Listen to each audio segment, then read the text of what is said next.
Aku masih ingat jelas bagaimana tangan itu menggenggam tanganku dengan lembut. Tangan yang mulai keriput, kulitnya pucat, tapi tetap hangat dan menenangkan. Di ujung ranjang rumah sakit, ibu menatapku dengan mata yang lemah, tapi penuh kasih sayang.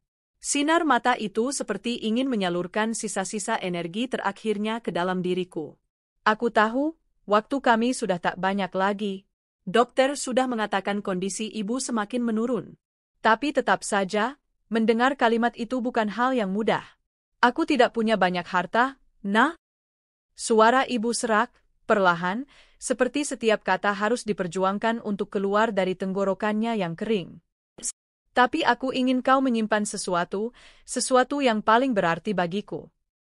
Aku yang duduk di sisinya langsung meraih tangannya, menahan agar ia tidak terlalu banyak bicara. Air mataku sudah jatuh sejak beberapa menit lalu, bahkan sebelum ia mulai berbicara. Aku terlalu takut. Terlalu takut kehilangan satu-satunya orang yang paling kucintai di dunia ini. Ayah sudah lama tiada, meninggal ketika aku masih SMP. Sejak itu, ibu adalah segalanya, orang tua, sahabat, sekaligus tempat aku bersandar. Ibu kemudian menyodorkan sebuah kotak kecil beludru warna biru tua. Tangannya bergetar saat mengangkatnya, sehingga aku buru-buru membantu memeganginya. Aku menatap kotak itu dengan bingung, sebelum akhirnya ibu memintaku untuk membukanya. Dengan perlahan, aku mengangkat penutupnya. Di dalamnya terbaring sebuah liontin sederhana namun indah. Rantai emas tipis, dengan bandul berbentuk oval yang di tengahnya terdapat ukiran bunga melati kecil. Ada sesuatu yang berbeda dari liontin itu, kesan klasiknya membuatnya tampak bukan sekadar perhiasan biasa. Liontin ini...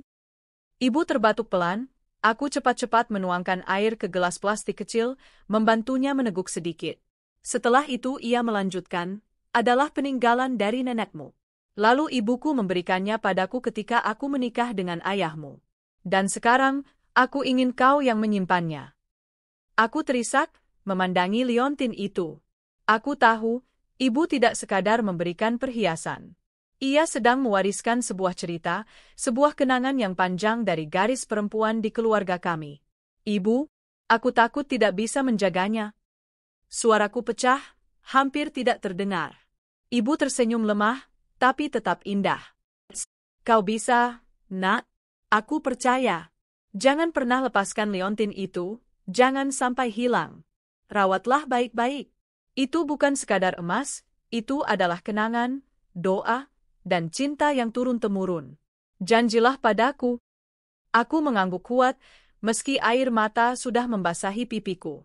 Aku menggenggam tangan ibu erat-erat. Aku janji, Bu. Aku akan menjaganya. Aku tidak akan biarkan siapapun merusaknya atau mengambilnya dariku. Ibu tersenyum, lalu menutup mata perlahan, seakan lelah setelah berkata panjang. Aku hanya bisa duduk di sana, terus menggenggam tangannya, berharap waktu bisa berhenti. Tapi tentu saja, hidup tidak pernah memberi jeda untuk hal-hal seperti itu. Hari-hari setelah ibu tiada adalah masa paling sulit dalam hidupku. Rumah terasa hampa, sepi, meski aku berusaha keras mengisinya dengan rutinitas. Aku bekerja, berteman dengan beberapa tetangga, mencoba hidup normal. Tapi setiap kali pulang, selalu ada rasa kosong yang sulit diisi. Liontin itu menjadi satu-satunya penolongku. Setiap malam, aku membuka kotak beludru biru tua itu, menatap liontin peninggalan ibu, dan rasanya aku masih bisa mendengar suaranya.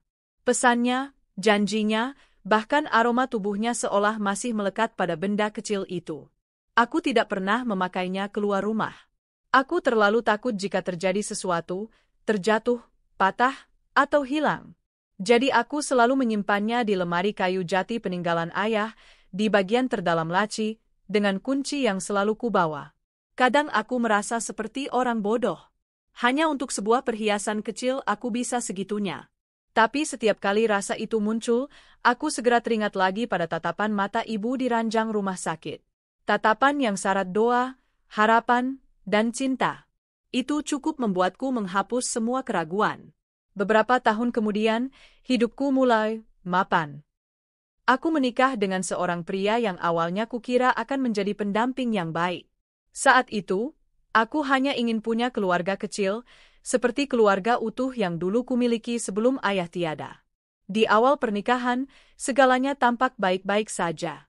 Suamiku bersikap manis, perhatian, meski sebenarnya aku yang lebih banyak menanggung kebutuhan rumah. Aku bekerja di sebuah perusahaan swasta, sementara dia sering mencoba usaha kecil-kecilan.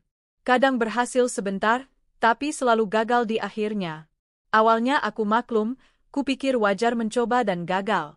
Tapi lama-kelamaan aku sadar, dia lebih banyak malasnya ketimbang usahanya. Aku sering pulang kerja mendapati dia hanya tiduran, main HP, atau nongkrong dengan teman-temannya. Dan yang lebih parah, ia mulai sering meminta uang dengan alasan modal usaha, padahal entah dipakai untuk apa. Meski begitu, aku tetap menjaga satu hal, liontin ibu. Aku tidak pernah menceritakan terlalu detail pada suamiku betapa berharganya benda itu. Aku hanya mengatakan itu warisan. Dalam hati aku takut, jika ia tahu nilai emosionalnya, siapa tahu ia akan meremehkannya. Jadi aku tetap menyimpannya rapi, hanya aku dan Tuhan yang tahu betapa berharganya itu bagiku. Malam-malam tertentu, aku sering bermimpi buruk. Mimpi di mana liontin itu hilang, dicuri orang, atau terjatuh entah kemana. Aku selalu terbangun dengan keringat dingin, langsung bangkit dari ranjang untuk mengecek lemari. Setiap kali kubuka kotak beludru biru itu, aku merasa lega luar biasa ketika liontin masih ada di sana. Kadang aku bertanya-tanya, apakah aku terlalu berlebihan? Tapi tidak. Bagiku, kehilangan liontin itu sama saja seperti kehilangan ibu untuk kedua kalinya. Aku tidak tahu bahwa suatu hari ketakutanku itu akan menjadi kenyataan. Hari itu, seperti biasa, aku pulang dari kerja. Aku merasa ingin melihat liontin ibu, sekadar menenangkan diri setelah seharian lelah menghadapi tekanan kantor. Tapi saat kubuka laci, kubuka kotak biru tua itu, dadaku seperti diremas kuat-kuat. Liontin itu sudah tidak ada. Yang tersisa hanya wadah kosong. Dan saat itu, tanpa kusadari, awal dari bencana dalam hidupku pun dimulai. Tanganku gemetar saat menatap wadah beludru biru tua itu. Kotak kecil yang selama ini menjadi tempat perlindungan satu-satunya bagi liontin warisan ibu. Kosong. Tidak ada kilau emas, tidak ada ukiran bunga melati kecil yang biasa menenangkanku setiap kali ku sentuh. Hanya lapisan beludru yang sudah mulai aus, dingin, dan hampa. Aku tidak langsung percaya dengan mataku sendiri. Rasanya otakku menolak kenyataan itu. Aku buru-buru menutup kotaknya, lalu membukanya lagi, berharap entah bagaimana liontin itu akan muncul kembali, seakan tadi hanya ilusi. Tapi tetap saja kosong. Ya Tuhan? Suaraku tercekat. Jantungku berdetak sangat keras, sampai terasa nyeri di dada. Aku langsung mengacak-acak isi laci, mengeluarkan semua pakaian, dokumen, bahkan barang-barang kecil yang biasanya kusimpan di sana. Tidak ada. Aku kemudian memeriksa lemari bagian lain, laci meja rias, tas-tas lama, hingga ke bawah ranjang. Setiap sudut kubongkar. Hasilnya nihil. Keringat dingin mulai membasahi tubuhku, meski AC kamar menyala. Aku terduduk di lantai dengan rambut berantakan, tanganku masih menggenggam kotak biru tua itu erat-erat. Air mataku menetes tanpa bisa kutahan. Bu, maafkan aku. Bisikku lirih. Aku tidak bisa menjaganya. Rasanya tubuhku lemas. Dunia seakan runtuh. Semua janji yang kubuat di hadapan ibu sebelum ia menutup mata kini terasa sia-sia. Aku gagal. Aku benar-benar gagal. Setelah beberapa menit membeku dalam kesedihan, aku memaksa diriku bangkit. Aku tidak boleh menyerah begitu saja. Liontin itu pasti masih di rumah. Mungkin aku lupa menaruhnya di tempat lain. Aku membuka semua kotak penyimpanan, bahkan kardus lama yang jarang ku sentuh.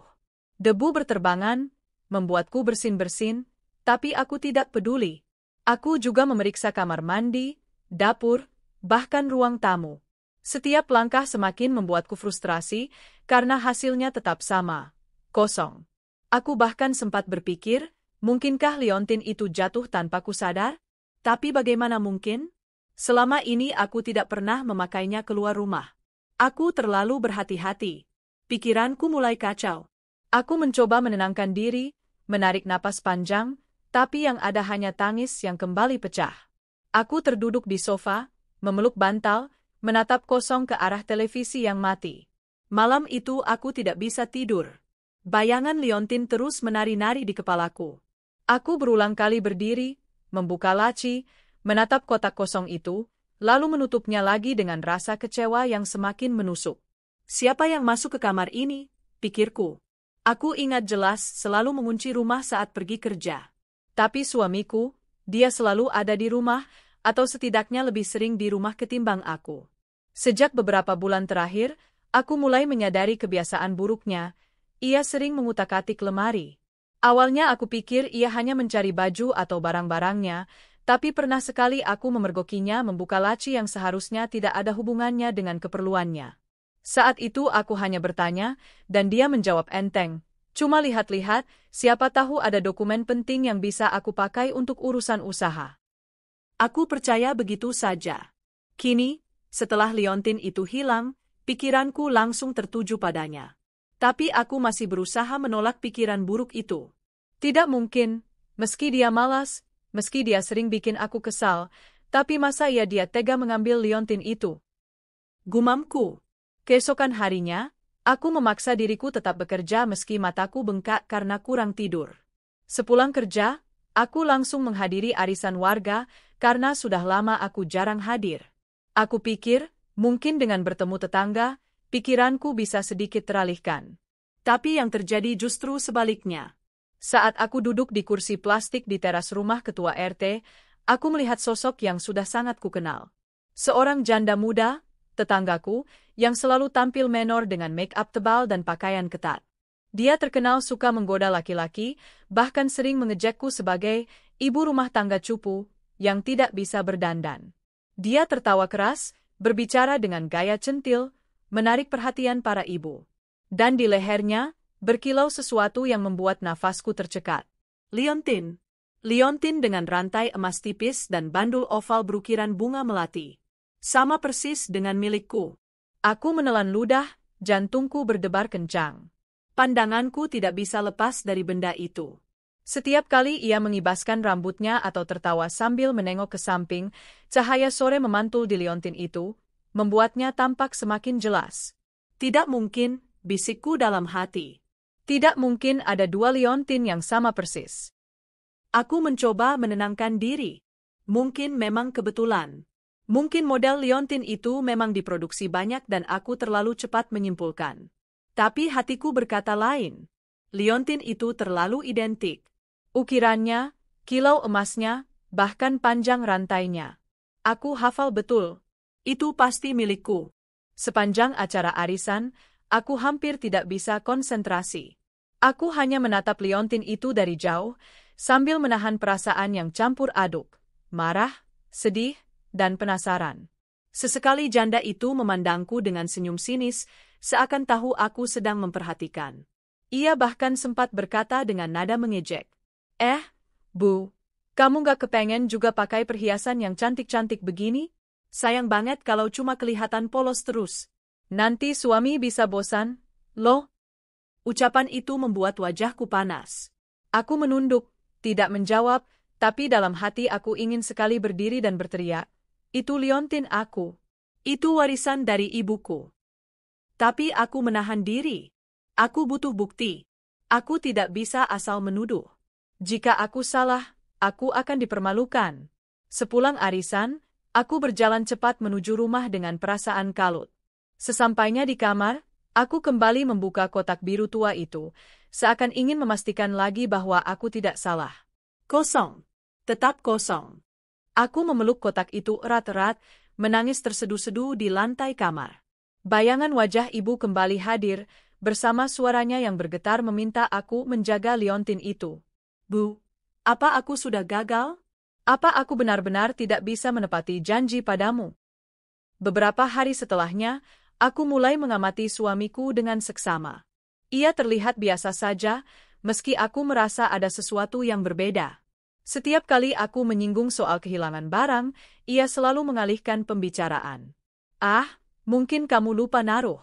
Atau jatuh entah di mana, katanya sambil menguap, seolah hal itu tidak penting. Aku tahu betul, ia tidak pernah menganggap Liontin itu istimewa. Baginya, semua perhiasan hanyalah benda mati yang bisa diganti dengan uang. Ia tidak pernah memahami nilai emosional di baliknya. Tapi apakah benar ia yang mengambilnya? Pertanyaan itu terus menghantui. Malam itu, sebelum tidur, aku kembali teringat tatapan mata janda centil di arisan. Tatapan yang penuh tantangan, seakan ingin mengatakan sesuatu padaku. Dan bayangan liontin yang tergantung di lehernya kembali menusuk hati. Aku menatap kotak kosong di tanganku, lalu berbisik. Aku akan cari tahu. Aku tidak akan diam. Jika benar itu liontinku, aku akan merebutnya kembali, apapun caranya. Dan sejak malam itu, pencarianku dimulai. Hari-hari setelah arisan itu terasa begitu berat bagiku. Setiap kali aku mengingat liontin yang tergantung manis di leher janda centil itu, dadaku seperti ditusuk. Aku tidak bisa memalingkan pikiran dari bayangan liontin itu. Bentuknya, kilau emasnya, bahkan detail ukiran bunga melati yang terpahat rapi, semuanya terlalu sama dengan milikku. Terlalu sempurna untuk disebut kebetulan. Tapi aku juga takut menuduh tanpa bukti. Aku tidak ingin jadi bahan tertawaan warga kalau ternyata aku salah. Aku tahu, janda itu akan sangat senang jika bisa mempermalukanku. Dia memang tidak pernah melewatkan kesempatan untuk membuatku terlihat cupu, membosankan, atau tidak menarik di mata laki-laki. Namanya Ratna. Usianya mungkin sebaya denganku, atau sedikit lebih muda. Ia sudah lama menjanda, sejak suaminya meninggal karena kecelakaan kerja. Sejak saat itu, kehidupannya berubah drastis. Dari perempuan sederhana yang awalnya terlihat biasa saja, kini ia menjelma jadi sosok yang suka menarik perhatian. Setiap hari ia tampil dengan make-up tebal, lipstik merah menyala, pakaian ketat, dan parfum menyengat yang bisa tercium dari jauh. Tidak ada satupun kegiatan warga yang tidak ia hadiri, dan ia selalu jadi pusat perhatian. Aku ingat betul bagaimana ia sering melirik suamiku dengan tatapan menggoda. Meski aku berusaha mengabaikan, hatiku tetap terasa tidak nyaman. Tapi saat itu aku mencoba berpikir positif, bahwa mungkin aku hanya terlalu sensitif. Kini, setelah aku melihat liontin itu di lehernya, semua kecurigaan lama seperti terbukti. Beberapa hari setelah arisan, aku sengaja datang ke warung dekat rumah untuk membeli beberapa kebutuhan. Dan di sana, seperti sudah direncanakan takdir, aku kembali bertemu dengannya. Ratna berdiri di depan etalase warung, tertawa renyah sambil mengobrol dengan pemilik warung. Rambutnya digerai, bergoyang setiap kali ia mengibaskannya. Dan lagi-lagi, cahaya matahari sore memantul dari liontin yang tergantung di lehernya. Aku tertegun. Napasku tercekat. Rasanya seperti melihat hantu masa lalu yang menertawakanku. Oh, halo Bu. Ratna menyapaku dengan nada manis tapi penuh sindiran.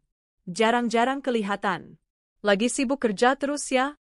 Aku hanya tersenyum tipis, mencoba menahan gejolak dalam hati. Mataku masih terpaku pada liontin itu.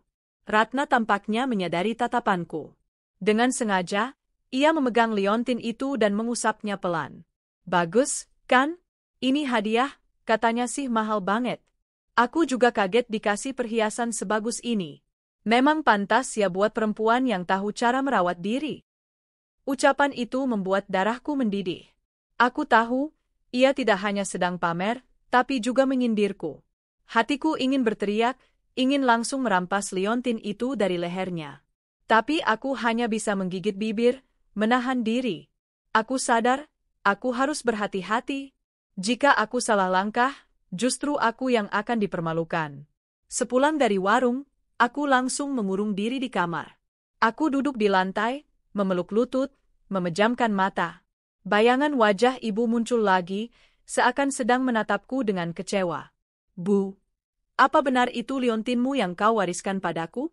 Kalau benar, bagaimana mungkin bisa pindah ke leher Ratna? Dan kalau iya, siapa yang tega melakukannya? Pikiran itu berputar-putar di kepalaku. Aku mulai menyusun kepingan teka-teki. Tidak ada orang lain yang bisa masuk ke kamarku kecuali suamiku. Aku selalu mengunci pintu rumah sebelum berangkat kerja. Jadi, jika liontin itu hilang, pasti ada hubungannya dengan dia. Tapi mengapa? Untuk apa? Apa mungkin ia memberikannya kepada Ratna? Bayangan itu membuat tubuhku gemetar. Aku tidak ingin mempercayainya. Tapi semakin ku coba menolak, semakin jelas kemungkinan itu. Aku mulai memperhatikan Ratna lebih sering. Setiap kali ada acara warga, aku datang, meski hatiku malas. Aku hanya ingin memastikan. Dan setiap kali, aku selalu melihat liontin itu tergantung di lehernya. Bahkan, aku sempat melihatnya dengan jelas ketika ia duduk tidak jauh dariku. Ukiran bunga melati itu, ya Tuhan, itu benar-benar liontin ibu. Tidak ada keraguan lagi. Tapi aku masih bungkam. Aku belum berani bicara. Aku ingin bukti yang lebih kuat, sesuatu yang bisa kutunjukkan di depan semua orang agar mereka tahu kebenaranku. Suatu malam, aku memberanikan diri bertanya pada suamiku. Mas, kamu lihat liontin warisan dari ibu enggak? Aku cari di lemari, tapi enggak ketemu. Dia menoleh sebentar, lalu kembali menatap layar ponselnya. Liontin? Kayaknya kamu lupa naruh deh. Coba cek lagi. Kan banyak barang-barang di lemari itu. Nada suaranya terlalu datar, terlalu enteng. Tidak ada sedikit pun rasa peduli. Itu membuatku semakin curiga. Aku mendesah berat. Itu penting buatku, Mas. Sangat penting. Itu satu-satunya peninggalan ibu. Dia menatapku sebentar, lalu mengangkat bahu. Ya sudah, nanti juga ketemu. Kalaupun enggak, kan kamu bisa beli lagi. Kata-kata itu menusuk hatiku. Bagaimana mungkin ia membandingkan liontin warisan ibu dengan perhiasan baru yang bisa dibeli di toko emas? Ia benar-benar tidak mengerti. Atau, jangan-jangan memang sengaja berpura-pura tidak peduli, padahal sebenarnya tahu kemana liontin itu pergi? Aku tidak menjawab lagi. Malam itu aku hanya terbaring di ranjang dengan mata terbuka, menatap langit-langit, mencoba menahan air mata yang terus ingin keluar. Beberapa minggu kemudian, acara arisan kembali digelar. Aku datang dengan hati gelisah, tapi juga tekad yang semakin menguat. Aku ingin memastikan sekali lagi, sebelum aku melangkah lebih jauh. Dan benar saja, Ratna datang dengan dandanan lebih menor dari biasanya. Bibirnya merah menyala, bajunya ketat, rambutnya disasak tinggi. Tapi yang paling menarik perhatianku tetap liontin itu. Liontin ibu, yang kini ia pamerkan seolah miliknya sendiri. Bahkan kali ini, ia dengan sengaja mengangkat liontin itu, menunjukkan kepada beberapa ibu sambil berkata, "Suami aku baik banget, ya. Sampai rela kasih hadiah semahal ini. Katanya sih ini limited edition, nggak semua orang bisa punya." Aku mengepalkan tangan di bawah meja. Hati rasanya mau meledak. Kata-kata itu bagai pisau yang menusuk-nusuk jantungku. Bagaimana mungkin dia begitu percaya diri menyebut liontin itu hadiah dari suaminya, sementara aku tahu jelas itu warisan ibu? Saat itulah, aku benar-benar yakin. Tidak ada lagi keraguan. Liontin yang dipakainya memang milikku. Dan jika benar itu, hadiah, dari seorang laki-laki, tidak ada laki-laki lain di lingkunganku yang cukup dekat dengannya, selain suamiku sendiri. Aku pulang dari arisan dengan langkah gontai. Begitu sampai di kamar, aku kembali menatap kotak biru tua yang kosong. Dadaku terasa sesak, air mataku mengalir deras. Bu, ternyata benar. Liontinmu ada padanya sekarang. Aku tidak tahu bagaimana caranya, tapi aku yakin suamiku yang memberikannya. Aku mengepalkan tangan, menatap bayangan wajahku di cermin.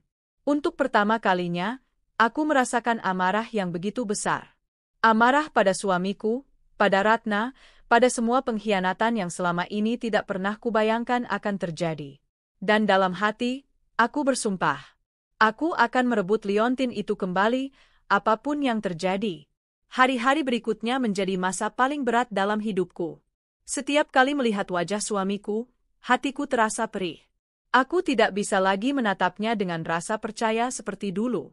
Kata-katanya, sikapnya, bahkan caranya tersenyum terasa asing bagiku.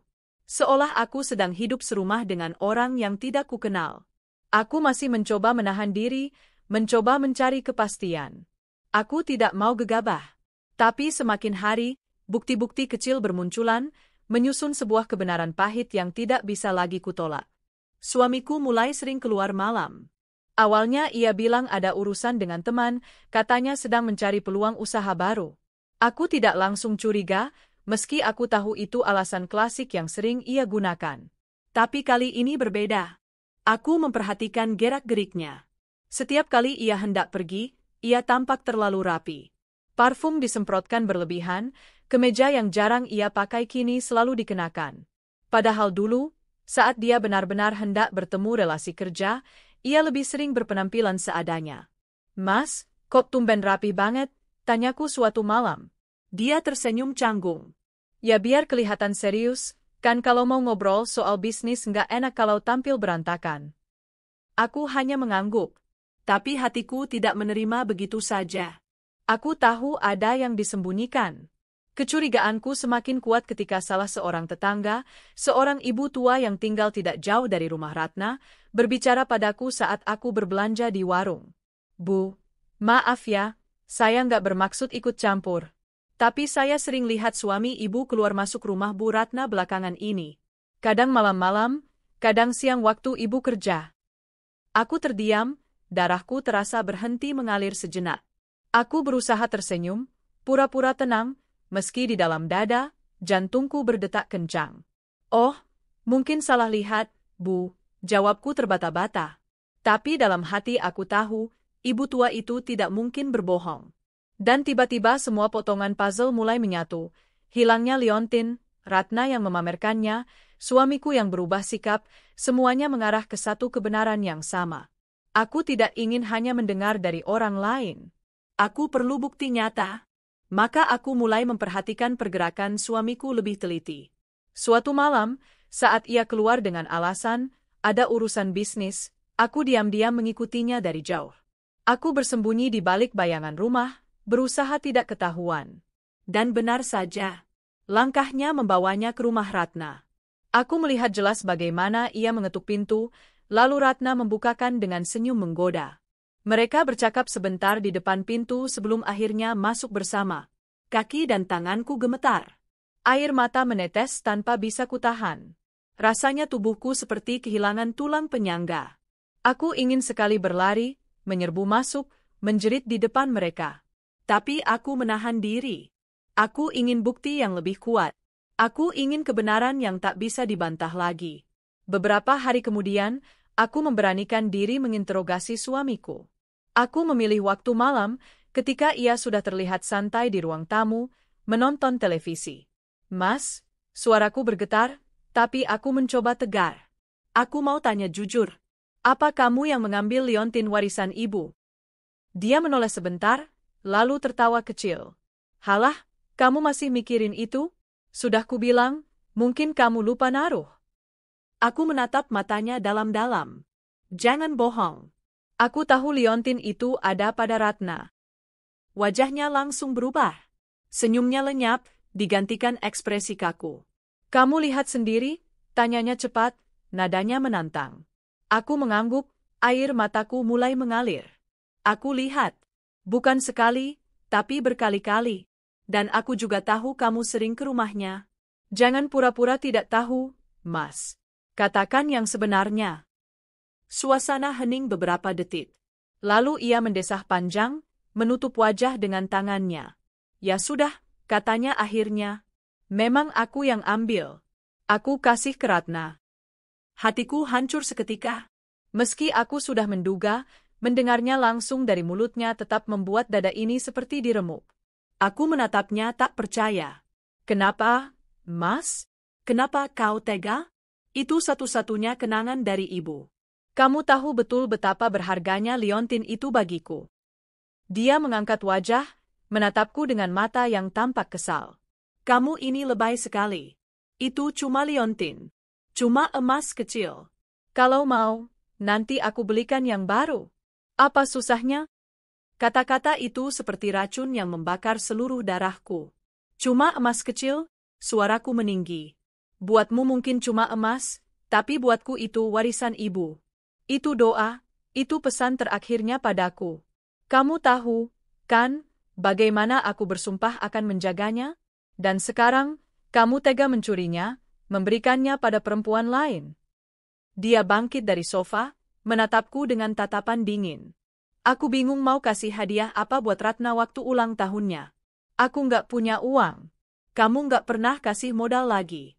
Jadi ya, aku kasih itu. Setidaknya ada sesuatu yang bisa bikin dia senang. Lagi pula, kamu kan jarang pakai. Ngapain disimpan-simpan? Aku terperangah. Ucapannya benar-benar membuatku muak. Jadi, kau curi liontin warisan ibuku hanya untuk hadiah ulang tahun pelakor. Dia mengangkat bahu seolah tidak peduli. Iya. Dan kenapa? Itu cuma barang. Kamu terlalu mengagungkan benda mati. Air mataku mengalir deras. Aku merasa bukan hanya kehilangan liontin, tapi juga kehilangan rasa hormat pada suamiku. Dia bukan lagi laki-laki yang dulu ku kenal. Dan selama ini, aku menelan ludah, suaraku bergetar, kau juga tidur dengan dia, bukan? Dia tidak menjawab. Hanya diam. Dan keheningan itu sudah cukup jadi jawaban. Tubuhku bergetar hebat. Amarah dan rasa sakit bercampur jadi satu. Aku berteriak sekeras-kerasnya, menumpahkan semua yang kupendam. Kamu pengkhianat. Kau bukan suami, tapi benalu. Kau tega mengkhianati aku, rumah tangga kita, bahkan merampas kenangan terakhir dari ibuku. Apa kau masih punya hati? Dia menunduk, lalu bergumam lirih, aku cuma butuh kasih sayang, sesuatu yang kamu nggak bisa kasih. Aku terpaku.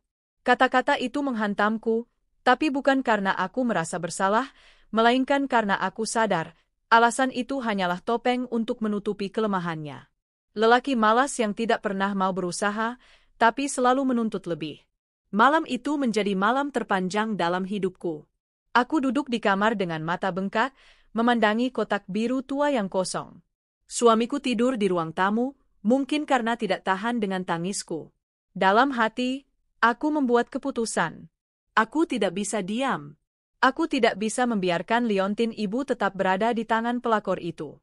Aku harus merebutnya kembali. Dan jika harus, aku akan menyeret suamiku ke sana.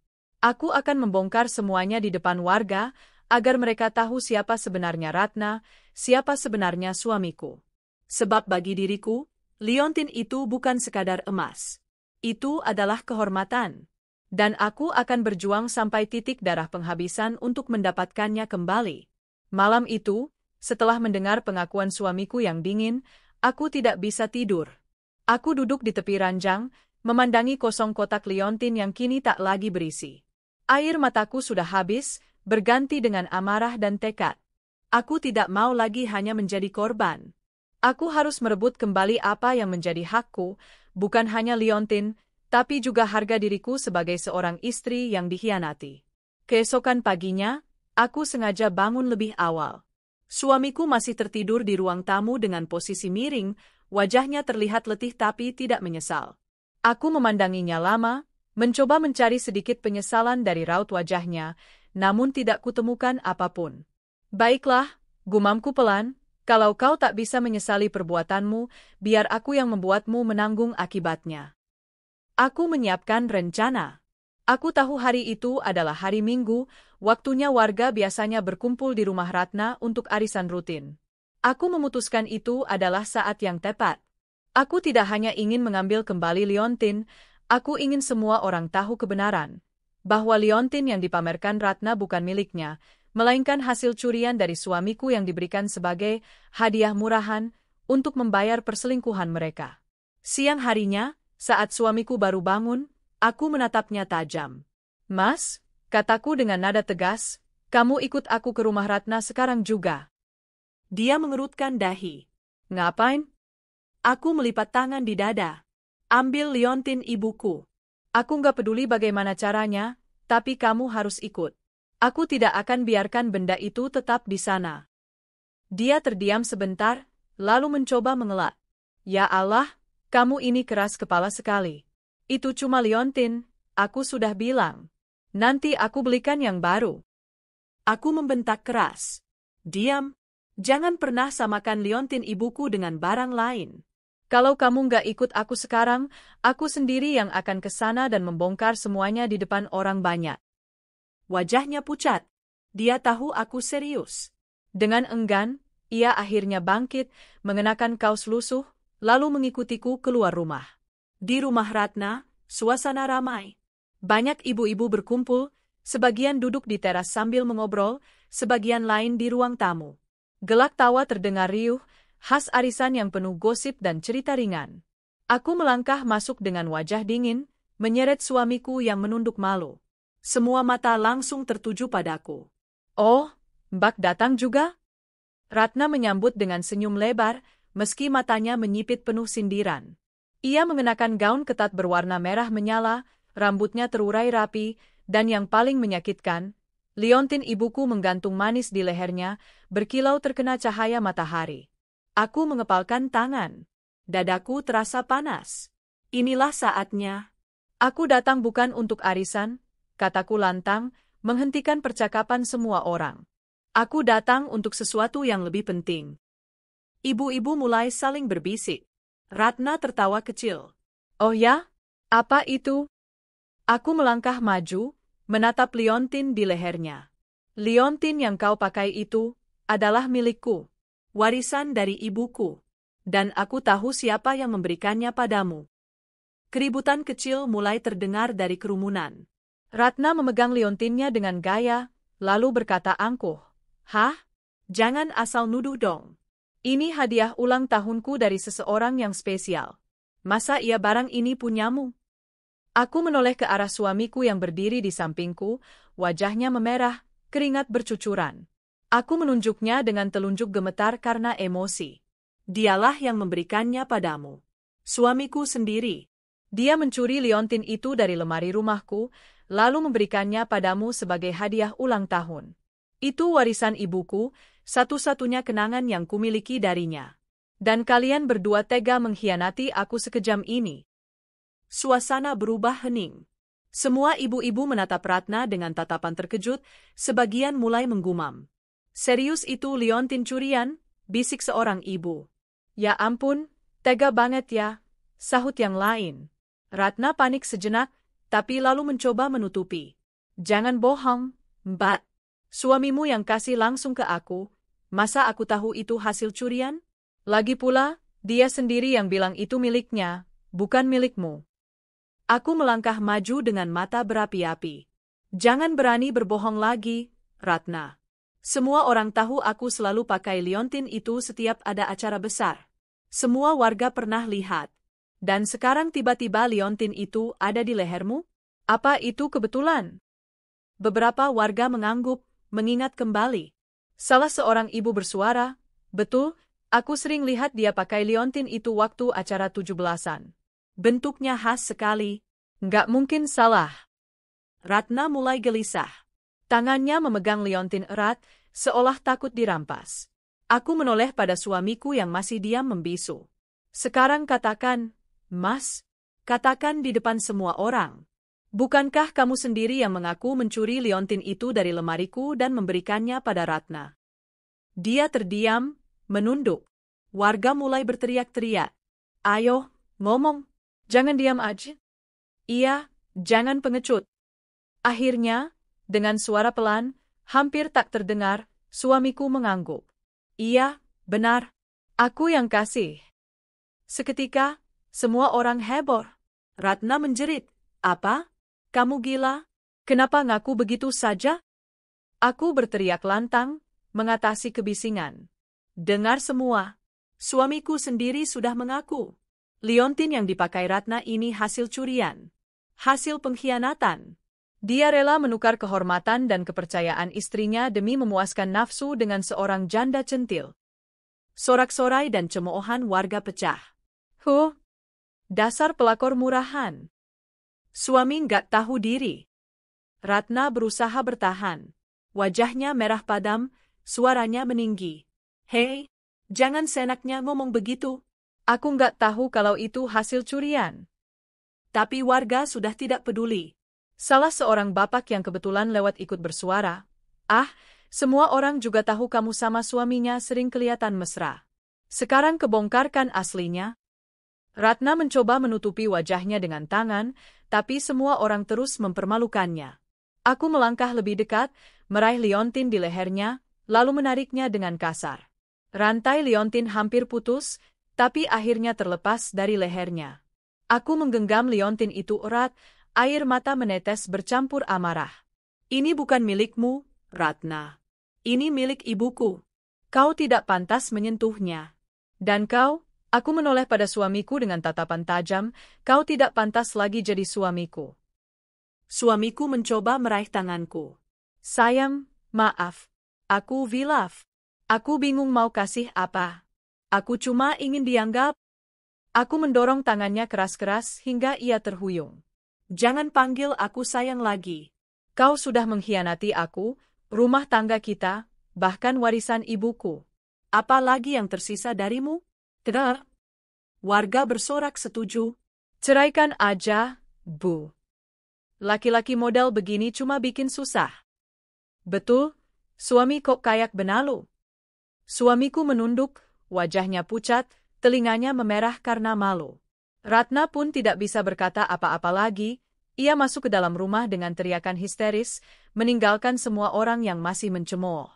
Aku berdiri di tengah kerumunan dengan liontin di genggaman, menatap semua orang yang menjadi saksi. Suaraku lantang meski bergetar. Mulai hari ini, aku tidak akan lagi hidup dengan pengkhianat. Aku akan menceraikannya. Biarlah dia menanggung akibat perbuatannya sendiri. Warga bersorak lagi, kali ini penuh dukungan. Hebat, tegas sekali. Memang harus begitu, jangan kasih ampun. Aku menatap suamiku sekali lagi, kali ini tanpa air mata. Hanya ada ketegasan. Kamu sudah kehilangan segalanya, termasuk aku. Mulai sekarang, jangan pernah kembali ke rumahku lagi. Aku melangkah pergi meninggalkan kerumunan, liontin warisan ibu menggantung kembali di leherku. Meski hatiku masih penuh luka, ada rasa lega yang sulit diungkapkan. Aku berhasil merebut kembali kenangan ibuku, dan aku berhasil menunjukkan kebenaran di depan semua orang. Suamiku? Dia hanya bisa menunduk, menutup wajah dengan tangan, sementara warga menertawakan dan menghujatnya. Ratna? Dia bersembunyi di balik pintu, menahan malu yang tak akan hilang seumur hidupnya. Dan aku? Untuk pertama kalinya setelah sekian lama, aku merasa kuat. Aku merasa bebas. Aku pulang dari rumah Ratna dengan langkah berat, tetapi juga dengan hati yang sedikit lega. Di leherku, liontin peninggalan ibu kembali menggantung, seakan menyalurkan kekuatan yang dulu pernah ia wariskan. Meski air mata masih membasahi pipiku, ada semacam api yang menyala dalam dadaku, api keteguhan, api pembebasan. Suamiku tidak mengikutiku pulang. Entah ia masih malu di rumah Ratna atau pergi entah kemana, aku tidak peduli. Aku tahu, langkahku hari itu adalah awal dari sebuah keputusan besar yang akan mengubah hidupku selamanya. Malam itu, aku duduk sendirian di ruang tamu. Rumah terasa sunyi, hanya suara jam dinding yang terdengar berdetak. Liontin yang baru saja kuraih kembali kuletakkan di genggaman tanganku, kukecup dengan penuh rasa syukur. Ibu, bisikku lirih, aku sudah berhasil menjaganya lagi. Maafkan aku yang sempat lengah, hingga peninggalanmu hampir hilang. Tapi sekarang aku janji, aku tidak akan pernah melepaskannya lagi. Air mataku jatuh, kali ini bukan karena kecewa, tapi karena rasa syukur dan juga kerinduan pada ibu. Rasanya seperti beliau ada di dekatku, menepuk bahuku, mengatakan bahwa aku sudah cukup kuat. Suamiku datang larut malam, dengan langkah gontai. Aku tidak menyapanya. Ia masuk tanpa suara, hanya melempar pandangan sekilas padaku, lalu masuk ke kamar tanpa berani bicara. Aku membiarkannya. Aku tidak lagi punya energi untuk berdebat. Keesokan paginya, aku sudah mantap. Aku tidak bisa lagi bertahan dengan lelaki seperti itu. Aku berhak mendapatkan kehidupan yang lebih baik daripada terus hidup bersama benalu yang menghisap tenagaku, hartaku, bahkan mencuri kehormatanku. Aku menyiapkan dokumen-dokumen pernikahan kami. Aku tahu proses ini tidak mudah, tapi aku sudah siap. Di tengah kegelisahan, aku justru merasa ada beban besar yang terangkat. Saat ia bangun, aku langsung menatapnya dengan tajam. Kita bercerai. Ia terperanjat. Apa? Kamu serius? Aku mengangguk tanpa ragu. Aku tidak bisa lagi hidup dengan pengkhianat. Kamu sudah merusak kepercayaan, mencuri kenangan termahalku, bahkan mempermalukan aku di depan semua orang. Cukup. Aku tidak mau melanjutkan ini lagi. Ia berusaha merayu. Sayang, maafkan aku. Aku hilaf. Aku janji nggak akan ulangi lagi. Aku butuh kamu. Aku nggak bisa hidup tanpa kamu. Aku menatapnya dingin. Kamu sudah memilih jalurmu sendiri. Kamu sudah memilih Ratna, meski hanya sebentar. Kamu bahkan rela menukar cinta dan kepercayaan dengan sekedar hadiah ulang tahun untuk perempuan lain. Itu bukan hilaf, itu pilihan. Dan setiap pilihan ada konsekuensinya. Sekarang terimalah konsekuensinya. Meski hatiku sudah bulat, bukan berarti aku tidak terluka. Malam-malam berikutnya, aku sering menangis diam-diam di kamar. Ada rasa kehilangan, rasa kecewa yang menusuk dalam. Bagaimanapun, ia pernah menjadi pasangan hidupku, tempatku berbagi suka dan duka. Namun setiap kali keraguan datang, aku memandangi liontin di leherku. Aku teringat wajah ibu. Aku teringat pesan terakhirnya, jagalah liontin ini baik-baik, karena di dalamnya ada doa dan cinta ibumu.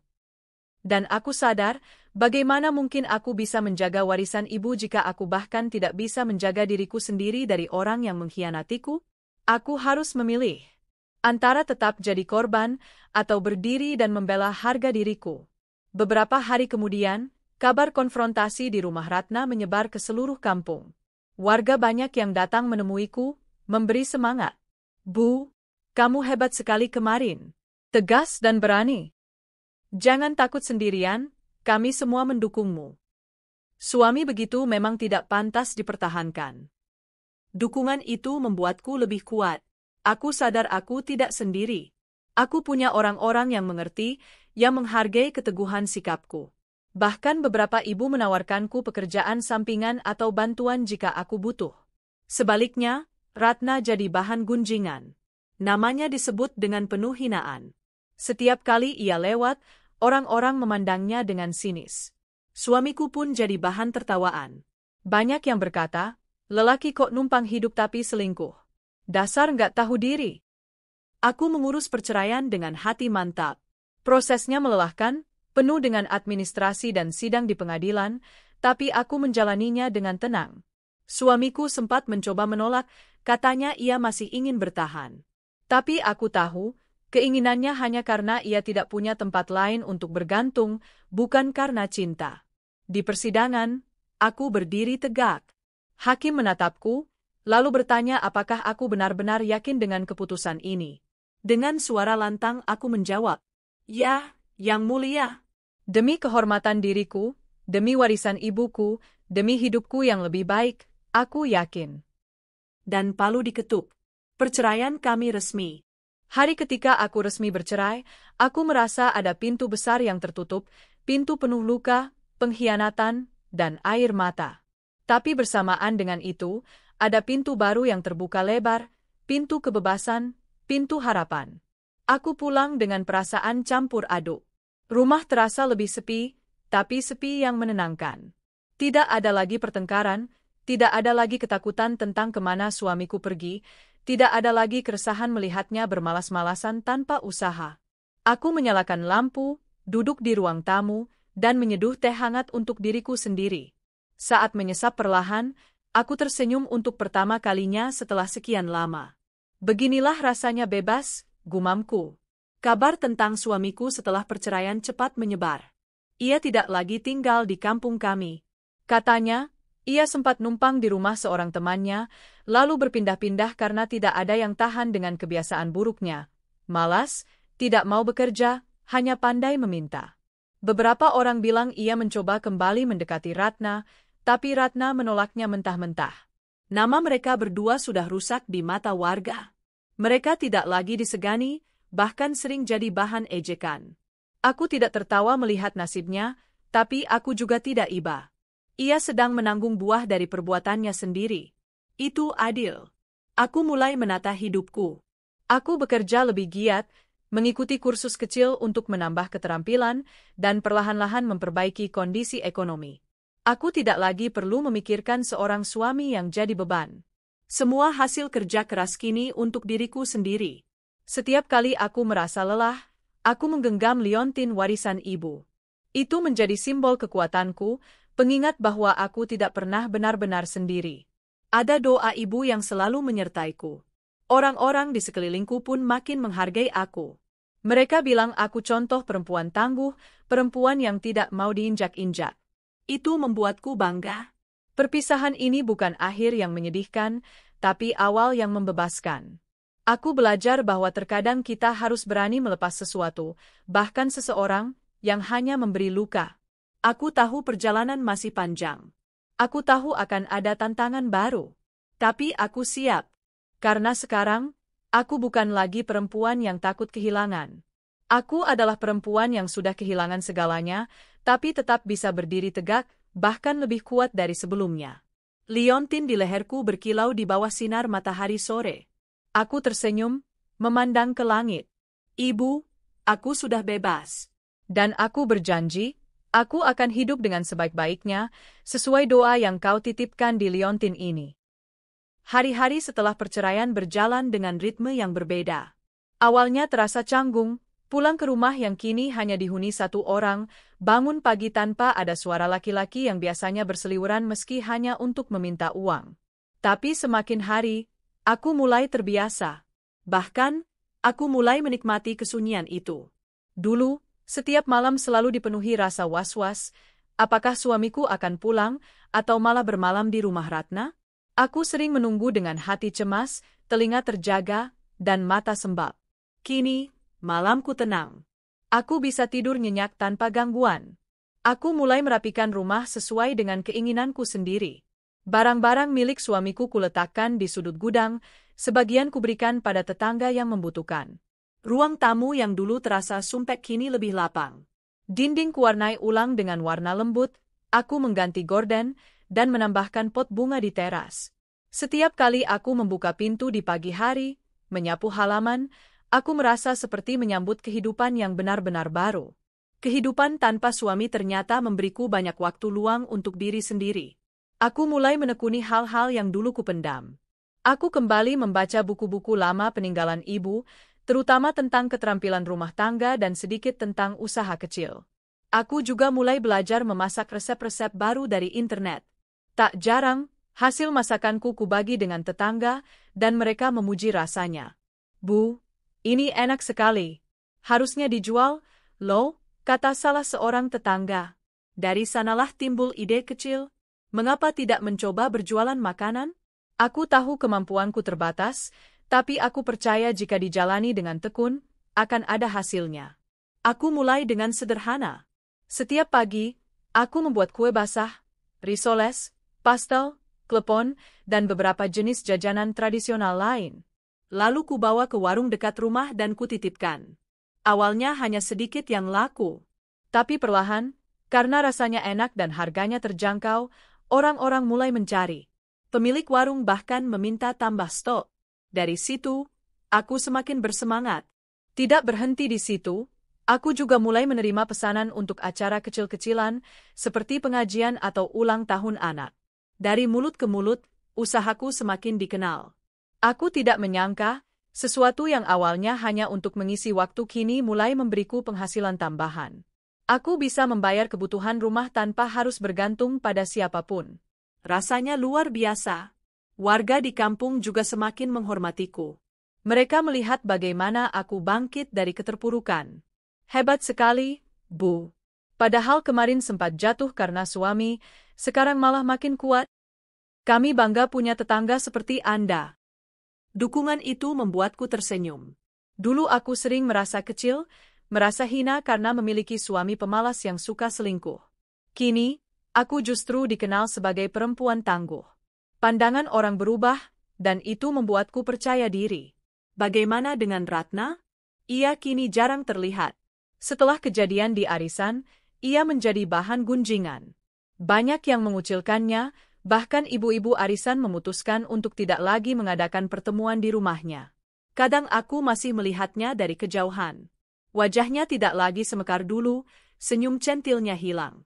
Ia berjalan dengan cepat, menunduk, seakan takut bertemu tatapan orang. Aku tidak lagi marah padanya. Bahkan aku merasa iba. Tapi iba bukan berarti aku akan melupakan pengkhianatannya. Aku hanya memilih untuk tidak membiarkan hidupku terikat oleh bayangan masa lalu. Tentang mantan suamiku, kabar yang kudengar tidak jauh berbeda. Ia berpindah-pindah tempat tinggal, tidak ada yang mau menampung lama-lama. Setiap kali ia mencoba mencari pekerjaan, kebiasaannya yang malas dan tidak jujur membuatnya cepat dipecat. Ada kalanya ia mencoba menghubungiku, mengirim pesan singkat, "Aku kangen, bolehkah aku pulang?" Tapi aku tidak pernah menjawab. Aku sudah memutuskan, pintu itu tertutup selamanya. Tidak ada ruang lagi untuk benalu dalam hidupku. Meski hidupku kini sederhana, aku merasa lebih bahagia. Aku bebas menggunakan hasil kerjaku untuk diriku sendiri, tanpa harus takut disedot oleh seseorang yang hanya tahu meminta. Aku bisa membeli baju baru dengan hasil jerih payahku sendiri, menabung sedikit demi sedikit, bahkan sesekali menghadiahi diriku dengan hal-hal kecil seperti makan di luar atau membeli tanaman hias baru untuk halaman. Hal-hal kecil itu dulu terasa mustahil, karena setiap uang yang kumiliki selalu habis untuk kebutuhan suami.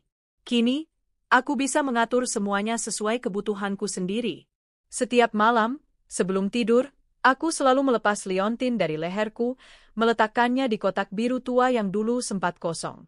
Kini kotak itu tidak lagi menyimpan kekosongan, tapi penuh makna. Aku menggenggam liontin itu, merasakan dinginnya logam yang seakan membawa hangat doa ibuku. Aku berbicara pada ibu dalam hati.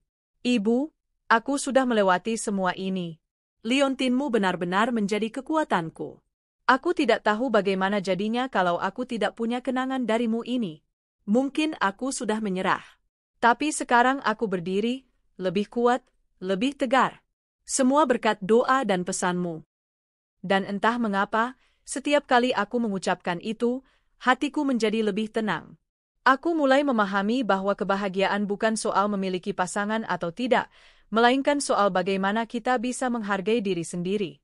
Dulu, aku berpikir rumah tangga adalah segalanya, bahkan rela bertahan meski sakit. Kini, aku sadar, lebih baik sendiri tapi bahagia, daripada bersama tapi tersiksa. Aku tidak lagi takut sendirian. Aku tahu aku mampu berjalan dengan kakiku sendiri. Bahkan jika suatu hari ada seseorang yang datang dan mencoba mendekat, aku akan lebih berhati-hati. Aku sudah belajar dengan cara paling pahit. Aku mulai membuat rencana kecil-kecilan untuk masa depan. Aku ingin mengembangkan usaha kueku lebih besar. Aku ingin membuka toko kecil suatu hari nanti. Aku tahu itu tidak mudah, tapi aku yakin bisa. Aku juga mulai menyisihkan sedikit uang untuk memperbaiki rumah. Aku ingin membuat kamar tambahan, mungkin untuk adikku jika suatu saat datang berkunjung. Dan yang paling penting, aku ingin terus menjaga liontin ibu. Aku ingin suatu hari, ketika aku sudah tua, aku bisa mewariskannya pada anak atau keponakan, sambil bercerita tentang betapa berharganya kenangan itu. Awal kehidupan baruku bukanlah kehidupan yang penuh gemerlap, tapi penuh ketenangan dan makna. Aku menemukan kembali diriku sendiri, aku menemukan kebahagiaan dalam hal-hal kecil, dan aku menemukan kekuatan dalam warisan ibu yang sederhana namun penuh doa. Aku tahu perjalanan masih panjang. Tapi aku tidak takut. Aku sudah melewati badai besar, dan kini aku siap melangkah ke masa depan dengan kepala tegak. Liontin di leherku berkilau lembut, seolah berkata, "Kamu sudah menang. Sekarang jalani hidupmu dengan bahagia." Dan aku pun tersenyum, melangkah ke hari-hari baru dengan hati yang ringan. Malam itu, langit tampak begitu jernih. Bulan bulat sempurna menggantung di atas rumahku, memantulkan cahaya ke halaman kecil yang penuh dengan pot bunga hasil rawatanku. Angin berhembus lembut, membawa aroma tanah basah sisa hujan sore. Aku duduk di kursi rotan tua peninggalan ibu. Di leherku tergantung liontin emas, satu-satunya warisan yang pernah beliau titipkan padaku. Jemariku menyentuh permukaannya perlahan. Entah sudah berapa kali aku melakukan ini, tetapi setiap kali terasa berbeda. Liontin itu seakan hidup, seakan menyimpan bisikan doa ibu yang tak pernah padam meski beliau sudah lama pergi. Aku menarik napas panjang. Ingatan demi ingatan datang silih berganti, tentang ibu, tentang rumah tanggaku yang hancur, tentang luka yang hampir membuatku kehilangan diriku sendiri. Namun malam itu aku tersenyum. Semua kepedihan telah kututup rapat, berganti dengan ketenangan. Aku mengingat masa-masa ketika liontin ini sempat hilang. Panik, sedih, marah, kecewa, bercampur jadi satu. Bagaimana tidak? Benda kecil ini bukan sekadar perhiasan, melainkan jembatan yang menghubungkanku dengan ibu. Ketika benda itu raib, rasanya seperti kehilangan ibu untuk kedua kalinya. Dan yang membuat hatiku kian tercabik adalah kenyataan, suamiku sendiri yang mengambilnya, bukan orang asing. Seorang lelaki yang pernah kuberi cinta, kuberi kesempatan, kuberi kepercayaan. Dialah yang merenggut sesuatu yang paling berharga bagiku, bukan untuk kepentingan hidup, melainkan untuk memuaskan nafsu dan memberi hadiah pada perempuan lain. Namun, dari luka itulah aku belajar bahwa manusia yang terlalu kita jaga belum tentu akan menjaga kita. Bahwa cinta tanpa penghormatan hanyalah jerat yang memenjarakan. Kini, luka itu telah menjadi guru. Aku belajar mengenal diriku lebih dalam. Aku belajar bahwa kebahagiaan tidak boleh dititipkan pada orang lain. Aku belajar bahwa aku mampu berdiri dengan kakiku sendiri tanpa bergantung pada siapapun. Nama Ratna, tetanggaku yang janda centil itu, masih terngiang di kepalaku. Ia pernah menjadi musuh bebuyutan, sumber rasa sakit hati, sekaligus bayangan yang membuatku minder. Dengan dandanan menor dan sikap menggoda, ia seperti kontras yang sempurna dari diriku yang sederhana. Tapi apa gunanya kemolekan kalau hidupnya penuh kepalsuan? Apa gunanya pujian orang atas kecantikan kalau ternyata hatinya busuk, rela menjadi perusak rumah tangga orang? Kini Ratna jarang terlihat. Setelah kepergok memakai liontin curian dan dipermalukan warga, ia lebih banyak menutup diri. Aku sempat melihatnya sekali, di pasar, dengan wajah tanpa make-up, tampak jauh lebih tua dari usianya. Saat mata kami beradu, ia buru-buru menunduk. Aku tidak merasa puas, tidak juga merasa menang. Yang kurasakan hanyalah iba. Ratna adalah contoh nyata bagaimana hidup yang dibangun di atas kebohongan dan godaan tidak akan pernah bertahan lama. Aku tidak membencinya lagi. Bagiku, ia hanyalah bagian dari masa lalu yang mengajarkanku arti kesetiaan. Tentang mantan suamiku, kabar yang kudengar tak jauh berbeda, hidupnya berantakan. Ia berpindah-pindah kos, ditolak keluarga, dijauhi teman. Tak ada yang betah menampungnya. Uang habis, pekerjaan tak kunjung berhasil, kepercayaan orang-orang pun sudah hancur. Pernah suatu kali ia berdiri di depan rumahku, wajahnya kusut, tubuhnya kurus, matanya sayu. Ia mengetuk pintu berkali-kali. Aku minta maaf, katanya pelan. Aku bingung harus tinggal di mana. Boleh aku kembali? Aku menatapnya dari balik jendela, hatiku datar. Tak ada lagi cinta, tak ada lagi rindu. Yang tersisa hanya rasa asing pada seseorang yang dulu pernah kusebut suami. Tidak, jawabku singkat. Aku menutup jendela, lalu membiarkannya berdiri sendirian di luar. Mungkin itu terdengar kejam, tapi aku tahu itu adalah pilihan yang benar. Jika aku membuka pintu sekali saja, ia akan kembali menggerogoti hidupku. Dan aku tidak mau mengulang penderitaan yang sama. Setiap kali aku menyentuh liontin ini, aku merasakan kekuatan. Aku teringat bagaimana ibu selalu berkata, benda ini bukan soal harganya, nak, tapi soal kenangan. Rawatlah, karena setiap ukirannya menyimpan doa. Selama kau menjaganya, kau akan selalu merasa ditemani. Dan memang benar. Saat aku hampir menyerah, liontin ini membuatku bertahan.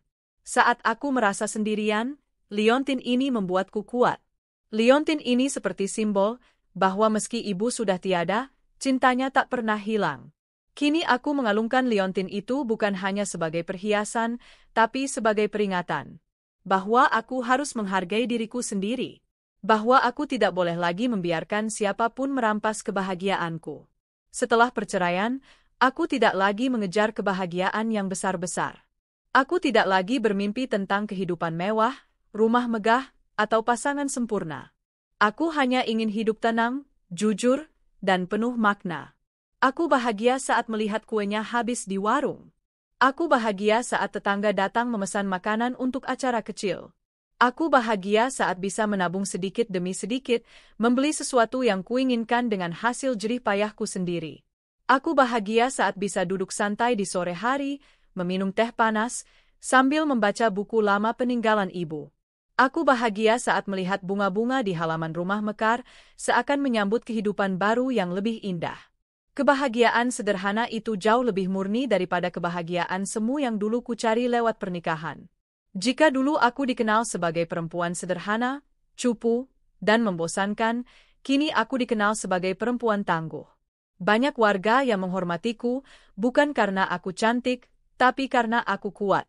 Aku tidak lagi merasa rendah diri saat berjalan di tengah keramaian. Aku tidak lagi takut pada ejekan. Aku berdiri dengan kepala tegak, dengan senyum yang lahir dari hati yang damai. Aku berubah, bukan karena ingin dipuji, tapi karena aku menemukan kembali diriku sendiri. Hidupku kini masih jauh dari sempurna, tapi aku punya harapan. Aku ingin mengembangkan usahaku lebih besar. Aku ingin membuat toko kue kecil di depan rumah. Aku ingin terus menabung, memperbaiki rumah, dan menciptakan ruang yang nyaman untuk siapapun yang datang berkunjung.